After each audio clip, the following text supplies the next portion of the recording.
Hello. So yeah, week 2. I tried to do this video earlier, but like all day really, but things have just kept happening. And yeah, I had my first slip earlier. So I've just kind of got to be careful. I'm going along actually like proper coast path again. And you kind of just got to be aware, and I probably shouldn't be holding the camera whilst I'm walking. But it's getting to the end of the day.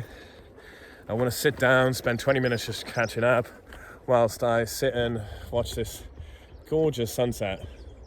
I kind of don't want to be distracted by recording this video, but I'd like to try and at least get them uploaded every Wednesday. I want to see the sunset and then get off my phone, because it seems by like trying to edit things as well, like I'm looking at my phone screen a lot, and I think that's disrupting my sleep. And I need to get as much sleep as I can in the night, and just maybe nap in the day, because the heat at the day, I need to sit in shade. It's dangerous, I think, to go walking out in the heat.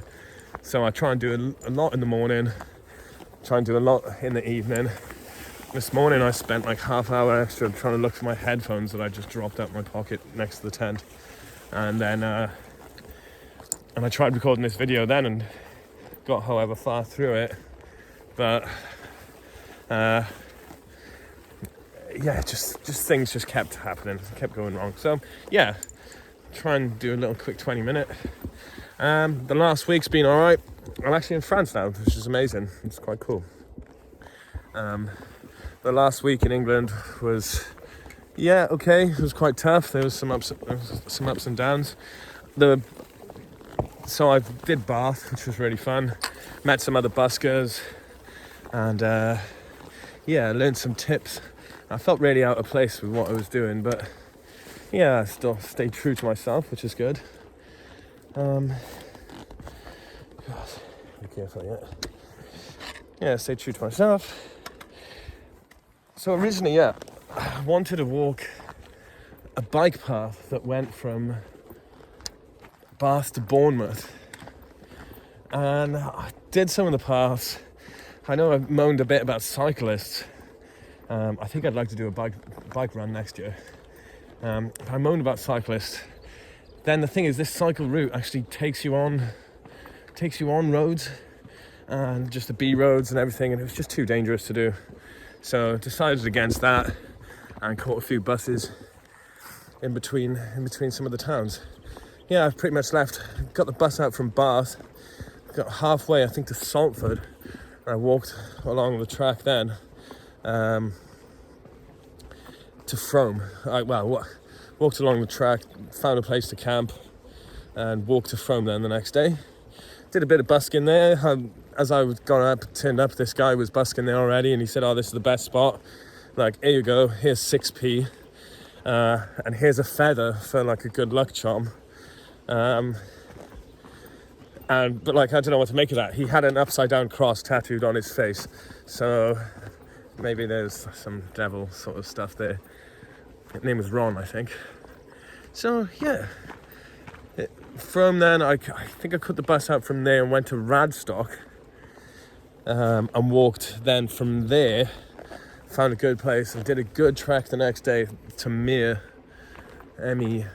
I got from there, and I went into Gillingham then. So like, I did a good stretch over this peak. It was all these cows and calves. It was quite a good walk. I'm glad I did it.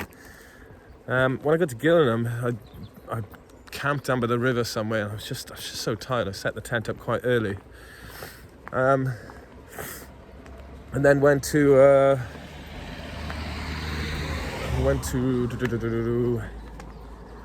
Gillingham. I tried to busk a little bit in the morning. I was having no joy. I caught the bus then to Shaftesbury. This was on the Friday. I did quite well sort of outside the town hall. There was like a woman just like airy dancing and waiting for the bus, and like when the bus came then, she just asked the driver when's the next one, and told her like half hour or something, and she was like, "Oh great," and she just came back and danced some more, which was really nice. Then I went for dinner or lunch with Jenny and Terry, who were neighbours from back in my parents' place in Spain. So Jenny's like my sort of biggest fan on Facebook. She just likes everything. So I had a nice vegan lasagna with them, and they give me some cake and let me have a shower there. So it's nice. I cracked on the next bit. Again, I sort of, from Shaftesbury then, Terry Cycles, he said the roads are just terrible there for like cars. So he just sort of advised to, where's this going? He advised to just get the bus then. Okay. So he advised me to get the bus, which I then caught the bus from Shaftesbury to Blandford Forum, which was, I turned up there on the Friday night, and lovely little beach. Wow. Time to get walking.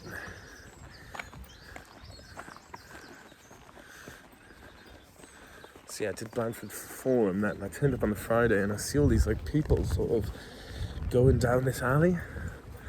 And so I thought, what's down there? It turns out there was a pub and a Morrison's and a car park. So a lot of people were going to the car park. But it was quite a lively like pub, nice summer's evening. And I get in there and it's £2.50 a pint for Thatcher's Haze. So I don't know how much, like happy hour for a while. So I don't know how many I had, but I met some really interesting people and some interesting conversations. Met this guy called Mike. He just talked a lot about life and state of the world and stuff like that. Just putting the world to right and just sitting in the beer garden. He gave me a little plastic rubber duck, or like a rubber duck or a plastic duck, which squeaks. So that's in my bag now, and I probably think it'll get to Spain. Like, it's not heavy, so it's not really taking space. I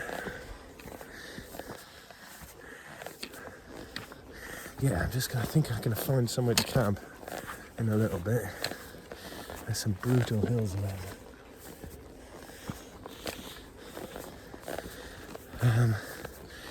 So that was Blandford Forum. I left the pub and I pretty much set up my tent on the first bit of grass I could find, which was like in the middle of this sort of town field next to this Morrison's. It wasn't very wild camping of me. I woke up on a Saturday and everything in the tent was wet and it hadn't rained, so I think I actually just pissed everywhere in the tent. It was a little embarrassing. I'm sort of not ashamed to admit it. I know I've got a drinking problem, which is just sad. So,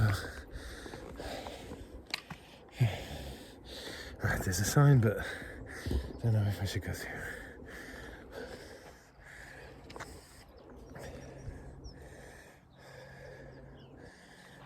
Follow this road. So I got up the next day and I did some busking. It's like this market day, and I wasn't good. I was hungover. Wasn't in a great mood. But the cheek, this market stall owner sort of just calls over. It's like, mate, do you mind doing that somewhere else? It's starting to get painful. I just give him this weird look, and when I've sort of packed up my stuff, I went over and I give him a whole thing. I was like, I'm just trying to make a living, and I was like, just playing some music. He was like, you call that music? So rude. Like, if I wasn't that hungover, I don't know, I'm trying to be as like much of a pacifist as I can be. But I really want to just flip the table, just rage out for a little bit. Wouldn't have looked good. I would have felt awful afterwards. So I'm going to set the tent up in a field nearby somewhere, let things dry out, had a little afternoon nap, and then I caught the bus to Poole. Just sort of wanted to get there, get going, save me some sort of try and busk there, and just I thought it was the right idea. I got to Poole,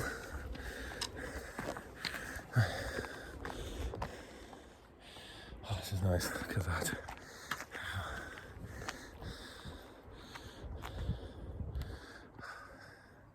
I want to go and actually sit down somewhere. 10 minutes. 10 minutes left. Right.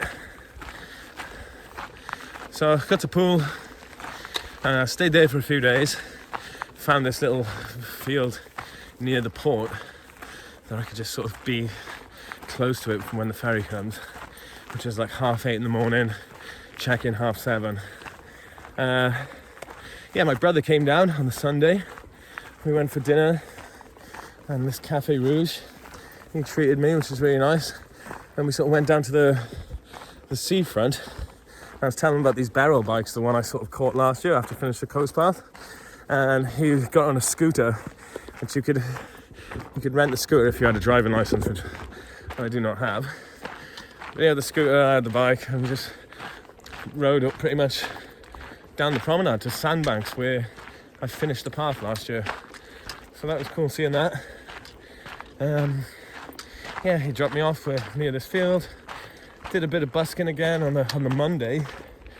It was really nice. People were really pleasant in pool. Until these two security officers just turned up and just like, have you got a permit, mate? So in pool you need a license to busk there. You need to then go for auditions with the council to see if you're good enough. Then you have to pay for this thing. And it just seems this BCP is like Bournemouth Croydon Pool Council. When I actually last year I read about busking in Bournemouth, and I found this park is lovely. Okay, my brother said that their park in Bournemouth is gorgeous. They put so much money into it, but to have these private security. When I typed in busking in Bournemouth, I read this story about these private security beating up a busker and seizing his stuff, and the guy had mental health problems, and so I didn't read fully into it. I think he was a bit antagonising in some way, but it looked bad. So I was didn't really know what to make of all that. Maybe a spot there. I think I'm gonna go for it. Yeah, I'm in the field. So these guys sort of came up and were just they were quite rude. I sort of told them what I was doing. I'm here just for this the one day. I'm catching the ferry tomorrow. They're okay with that, but they asked me to move on. They're just making some weird comments. So I got out of there.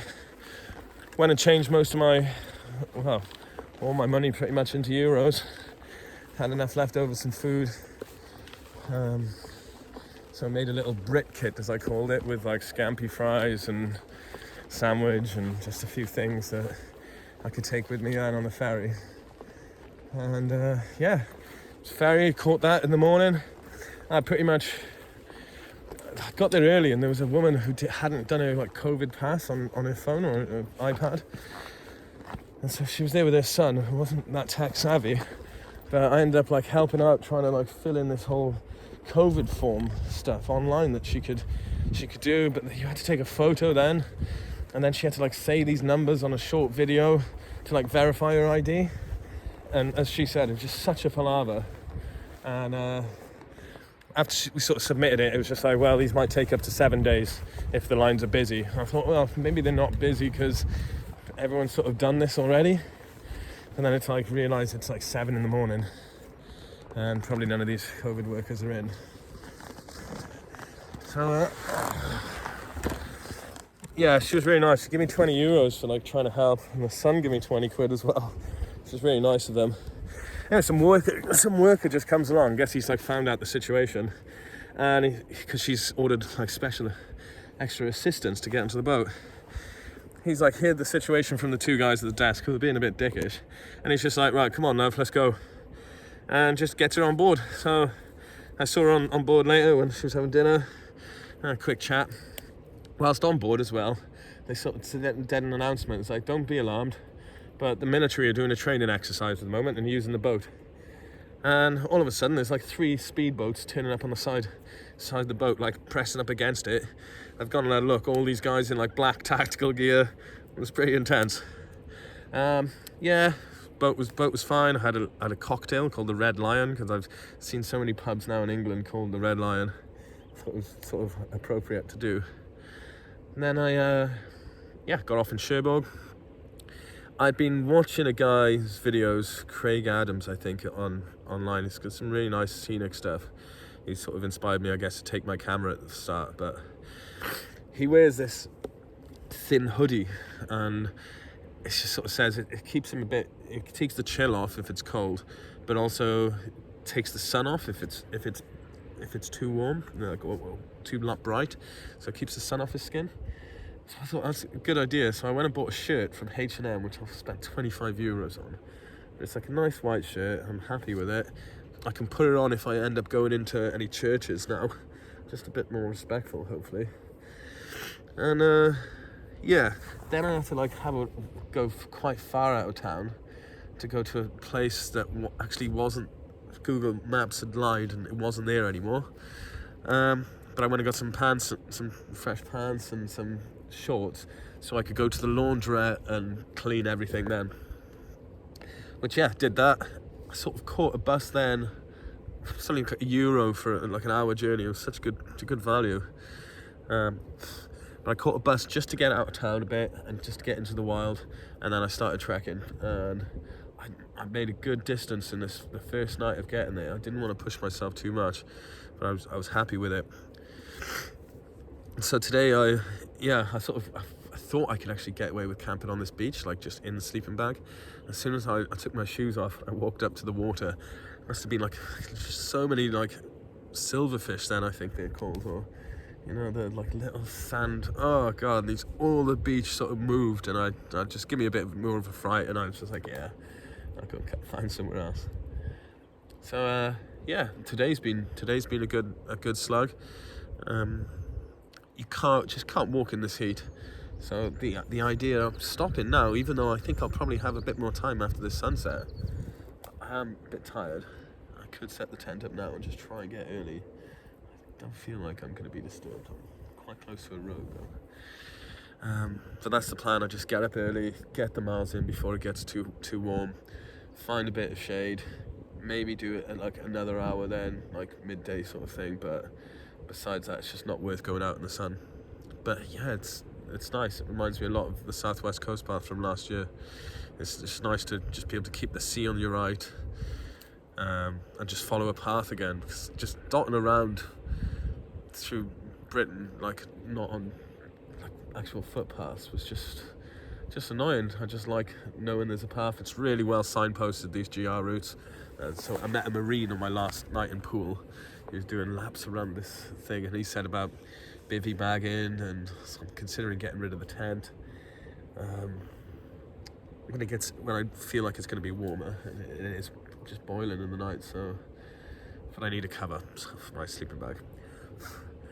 But yeah, I've made some good progress today. I've just gotten round the sort of tip of the peninsula, La Hague, and now I just it's just straight south now. 180 miles to Mont Saint Michel from Cherbourg, so it's a fair old slug. I don't know. I should have enough money, I guess, to last until I get to some town. I haven't busked yet. I don't know what it's going to be like. I'm quite nervous about it. Hopefully I'll be invited. I'm trying to learn a bit of French. I bought a good little handbook on the boat. It's got some good pronunciation, like written out well. I asked for water today, and I fumbled and bumbled over this sentence trying to buy water, and the guy was just like, would you like me to get you some water? Just like really good English. So I'm gonna try and get to bed. I will just sort of spin round and show you this, if it will. It's coming slowly.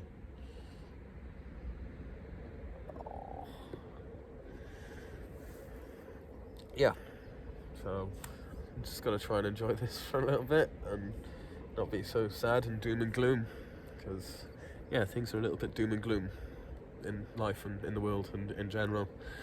So nice one. Subscribe and all that, because I need to get as many followers so I can make money potentially. Right, nice. Bye.